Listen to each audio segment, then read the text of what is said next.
Now, if I was smart, I would wait. Talking about horror games is something that happens usually later on in the year, kind of late October, kind of Halloween time, and, you know, I might end up playing some newer games in that time, but I'm here. I might as well. Horror as a standalone genre is especially unique. Other genres try to get some kind of reaction off you, laughing, crying. That feeling of satisfaction only made possible by slicing a Metal Gear Ray in half. But horror games aim to scare you shitless. It's quite a primal thing really, especially when you experience the various ways that games try and do this.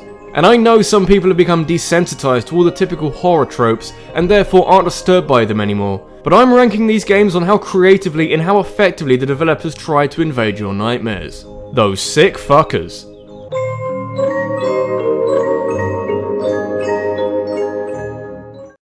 If you've got an irrational phobia of something that can move, so not darkness or the colour red, if you ever encounter your fear, you never take your eyes off that bastard. It's the idea that if you keep watching it, you can see where it goes and plan accordingly. It's this basic fear that makes Scp Containment Breach so effective. Chase sequences aren't new to horror games, they're everywhere. They're absolutely everywhere. They get your adrenaline pumping, thinking, oh shit, something's trying to kill me. Scp Containment Breach is like one long, not very consistent chase sequence, and the fact that when you turn your back is when the chase sequence starts, that's quite terrifying. Anyone who's familiar with the Weeping Angels from Doctor Who will know why Scp Containment Breach is indescribably scary. You can try not to blink, but that becomes quite difficult after a while. This is integrated really well into the game, to the extent that you have a blink meter that will drain pretty quickly. This escape test subject will kill you if it sees your face, so it can be a good idea to keep your eyes closed for a while. It's a chase horror game like very few out there, and an experience that will take a while to forget.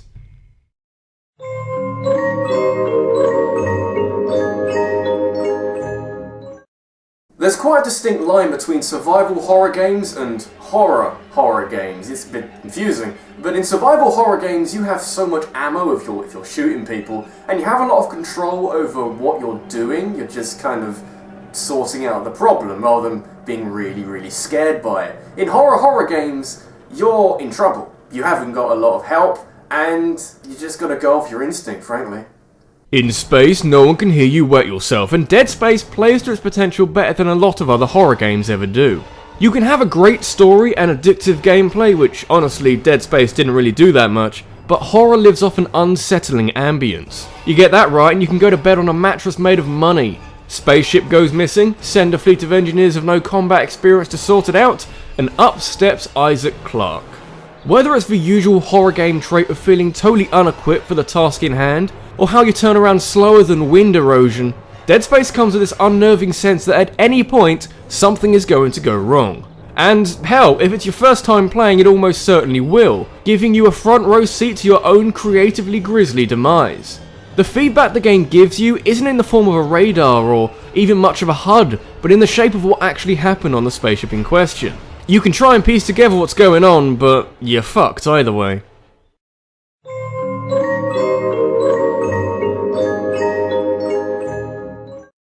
So, there's your options. You can either have an enemy who's a known threat that you spend the game running away from, or this scary ambiguity that someone or something is lurking around in the darkness. With that in mind, in strides Amnesia Dark Descent.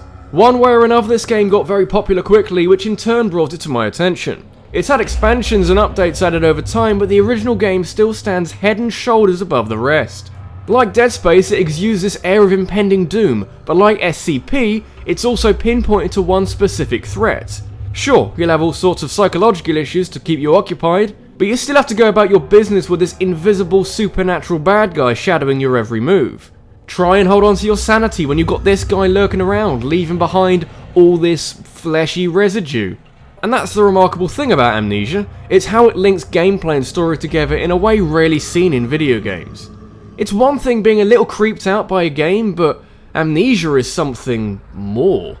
Playing Amnesia actually brought something out of me which rarely happens in video games, and that's panic-related stress. The idea that there's something out there, you're not entirely sure what it is, you spend the game trying to figure out what it is, And it's after you. It's after you and only you. It's not like you're saving something. You're saving yourself. It could be fucking George Lucas or something. Try to kill you. Chase after you and like claw down your face or whatever he ends up doing to you. That's scary.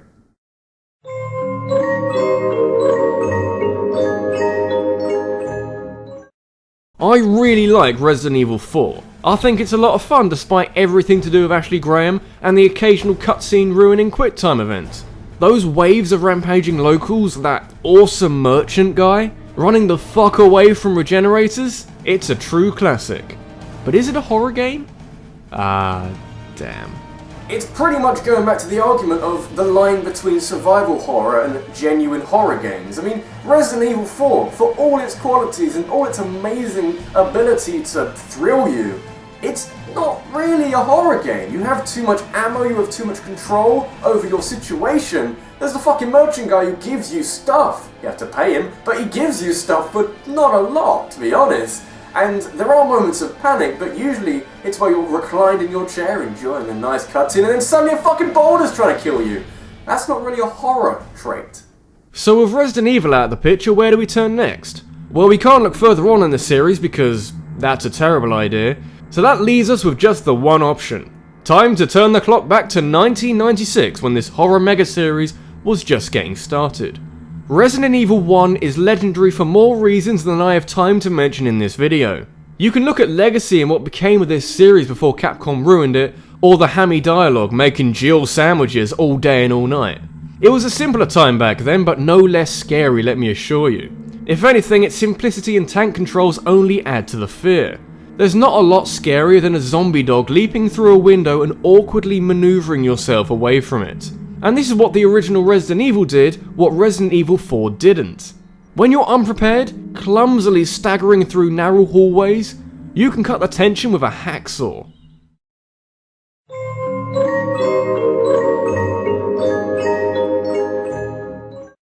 Which leaves us with one last big name. All the big players are here except, of course, how could we forget, Silent Hill. Silent Hill combines the exposed nature of other horror games with the psychological mindfuckery of a game like Amnesia.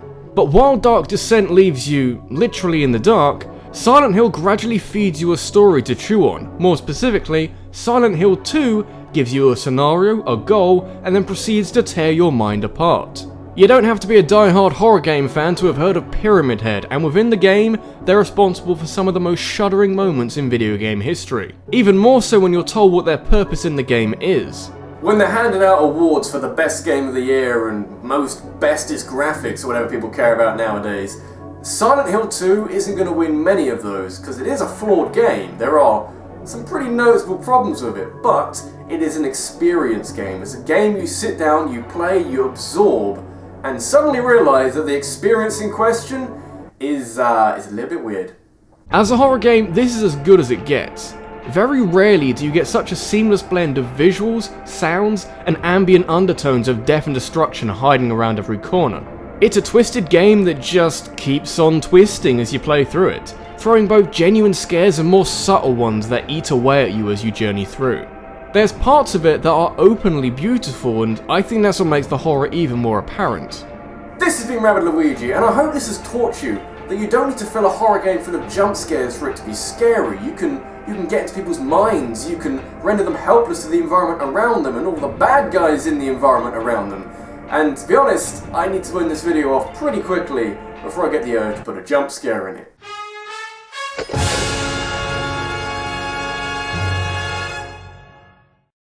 What topic do you want to see on the next top 5? Leave a suggestion in the comments below and follow me on Twitter, or I'll be taking my favourite suggestions and putting them to a vote over there. Thanks for watching, and I'll see you in the next one.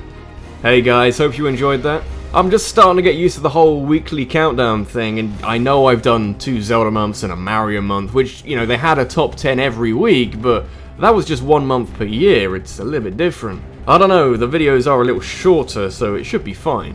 Anyway, videos, socials, and even some t-shirts, I'll leave you to do your thing.